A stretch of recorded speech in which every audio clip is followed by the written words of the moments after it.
Vietnam heran. Prestasi timnas lolos putaran 3 zona Asia. Halo, apa kabarnya? Sobat Garuda. Semoga sobat semua selalu dalam keadaan sehat, dimurahkan rejeki, dan selalu tetap untuk bahagia. Amin. Terima kasih. Jumpa lagi dalam sajian menjawab komentar dan hujatan media dan timnas Vietnam. Prestasi. Dengan lolosnya timnas Indonesia di putaran 3 Piala Dunia Zona Asia, ditambah prestasi sepak bola nasional di berbagai level usia, setelah melihat hasil prestasi tanding Indonesia lawan Argentina U20, bisa dianggap sebuah awal prestasi dalam catatan sejarah, dengan hasil akhir skor 2-1. Meski di laga selanjutnya masih perlu perjuangan keras, hal ini rasa Vietnam makin tak bahagia. Halo Sobat Garuda, doakan Gelisah. Tentu tak membuat rasa nyaman, sebagai negara yang menjadi lawan langganan di berbagai ajang, terutama di zona Asia Tenggara. Sebelum ke segmen selanjutnya, ucapan terima kasih Omiusport buat Sobat Garuda yang telah ikuti selalu, juga yang telah subscribe, like dan share-nya. Lanjut ya sobat. Dampak dari hasil prestasi timnas menuai tanggapan beragam di beberapa sebagian negara Asia Tenggara, dari yang berkomentar sedikit negatif hingga yang mengarah jauh dengan tujuan lain, menjatuhkan timnas. Bahkan juga ada yang ke arah pribadi pemain, dengan alasan yang ia sendiri belum tentu mengerti latar belakang Indonesia dan riwayat sepak bola di Nusantara.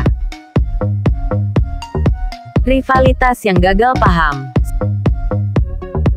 Tujuan dari unggahan ini semata dikhususkan ke negara yang ogah junjung sportivitas untuk bersaing sepak bolanya, sehingga hanya disibukkan dengan mencari-cari celah untuk jatuhkan. Meski ia sendiri tak sadari tertinggal, karena disibukkan dengan mencari berbagai alasan. Membuka catatan sejarah sepak bola. Sejarah singkat KNVB atau PSSI-nya Belanda. Sepak bola landa Eropa.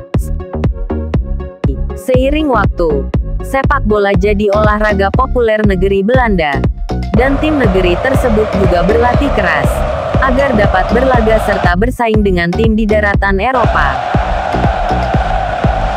Nah, sama juga kan sobat dengan timnas saat ini. Yuk lanjut. Sepak bola di Nusantara. Singkat cerita, seiring adanya VOC di Nusantara, bermula dari sini sejarah sepak bola berkembang. Munculnya pemain dan klub di beberapa kota di Nusantara. Karena cabang KNVB atau PSSI-nya negeri Belanda juga telah terbentuk di Nusantara. Lanjut ya sobat. Berikut catatannya. Sejarah klub dan Liga Nusantara.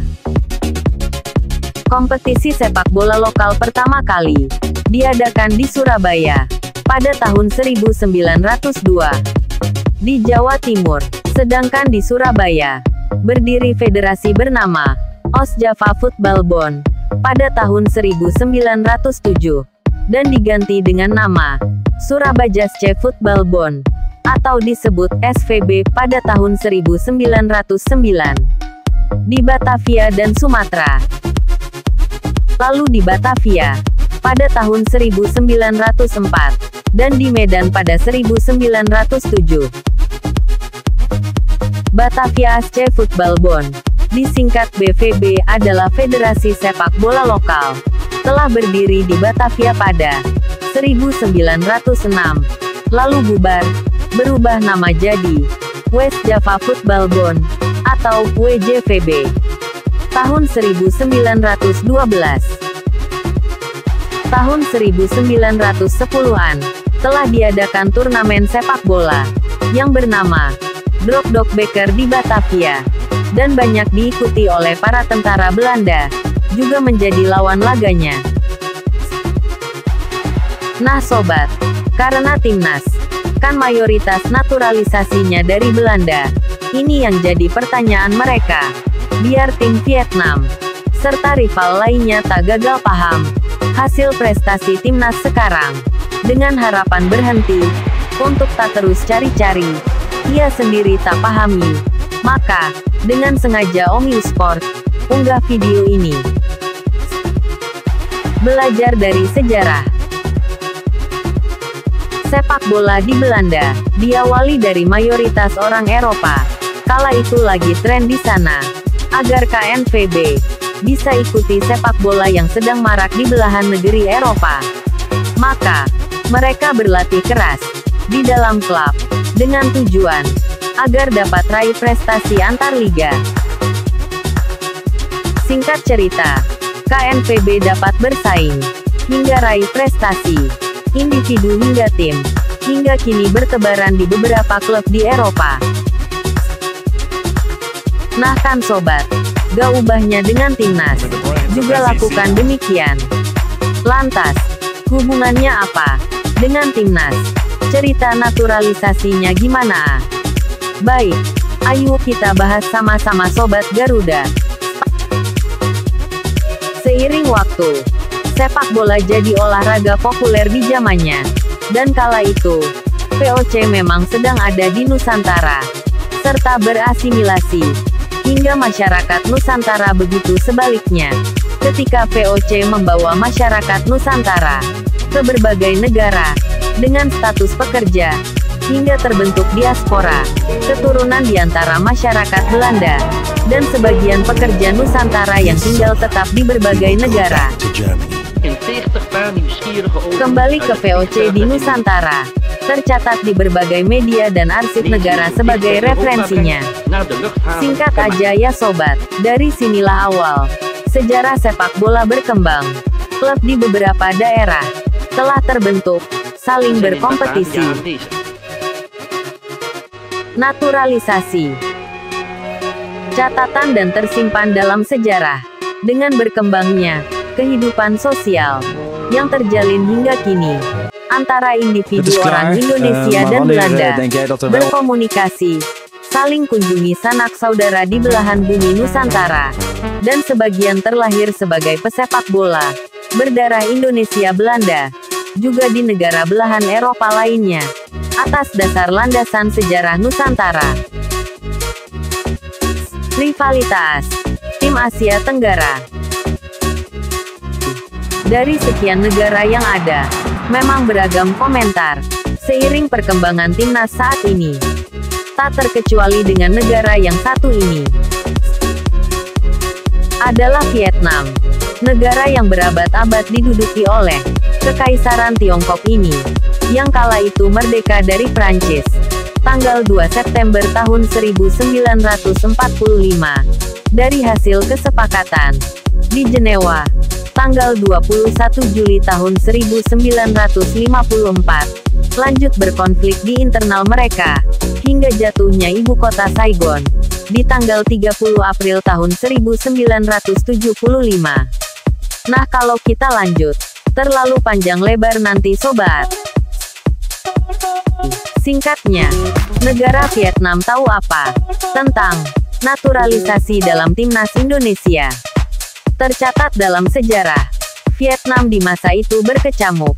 Mereka masih sibuk disertai minimnya asimilasi antar bangsa Eropa, berkonflik antara blok kanan dan kiri, rumitnya politik dalam negerinya. Perbedaan sosial, nilai perbedaannya. Nusantara kala itu sudah ada kompetisi dan liga. Meski VOC masih duduki Nusantara, tetapi berbagai budaya, sosial, olahraga dan masyarakat dapat berjalan.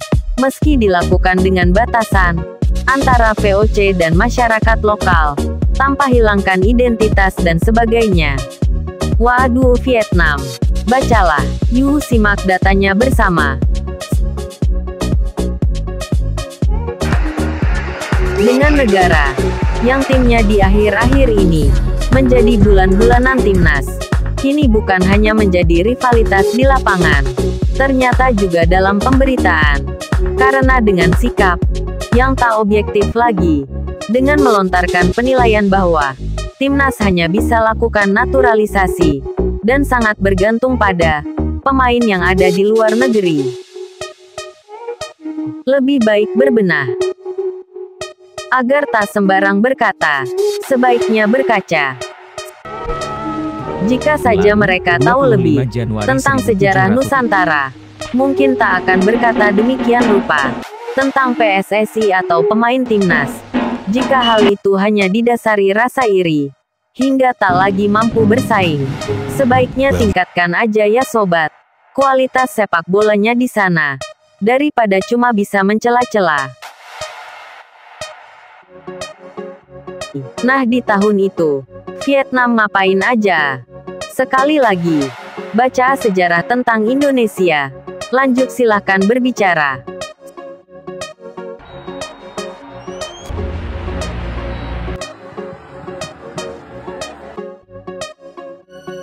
Di media Belanda dan Indonesia. Demikian Sobat Garuda, unggahan ini semata ditujukan untuk edukasi masyarakat Vietnam dan federasi berikut pendukungnya juga sebagai rival timnas Indonesia, agar belajar tentang sebuah sportivitas boleh berwacana tapi baiknya disertai fakta.